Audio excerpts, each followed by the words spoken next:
Hello, it's time for another episode of It's Not About You. And today we've been talking about the selflessness of Jesus Christ and how it flushes out of him every time we come in contact with him in the scriptures. It is an indisputable fact today that we live in a self-consumed society.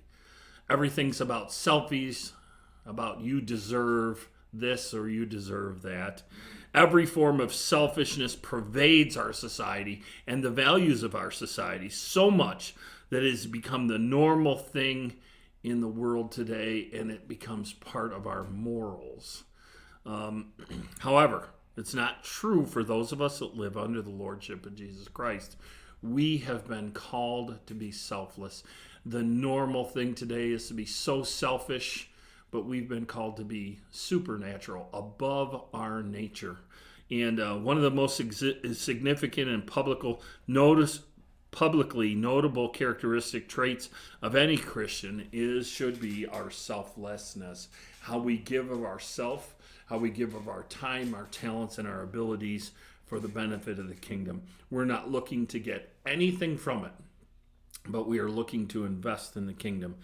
Most important commandment coming from Jesus' lips, you shall love your neighbor as yourself, from Mark 12. The depth of God's salvation is experienced in according to his own mercy by the washing and regeneration of the renewal of the Holy Spirit. That comes from Titus 3:5. We need to be all about being selfless as we invest in people. How is it that you selflessly invest yourself into people? My other podcast is Discipleship Today, and that's how we continually invest in other people. And that's what one of the final instructions that God, Jesus Christ, as he was on this planet, gave us. Go into all the world making disciples of all nations, teaching them to obey everything that I've commanded you. And that's what we're supposed to be sold out to do.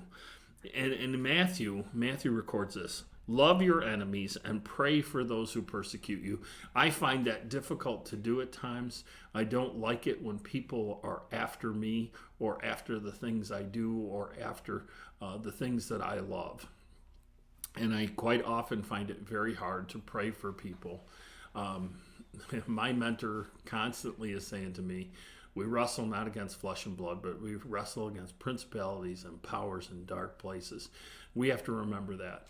Even though the attacks come through people, we don't wrestle against those people. We don't wrestle against flesh and blood.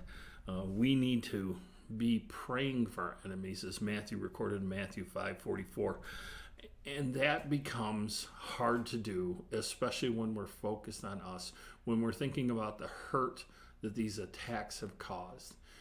We've got to drop the hurt that we have and pray for those people. And I got to tell you, I struggle with that at times, and I know that you will too. But that doesn't mean that we're called any less to do that. So I would encourage you to remember that you don't wrestle against flesh and blood. We wrestle against powers and principalities in dark places. It's not about you. I'm encouraging you to live the selfless life of Jesus Christ, having all the power and never using it for your own benefit. Thank you for taking your time to watch today.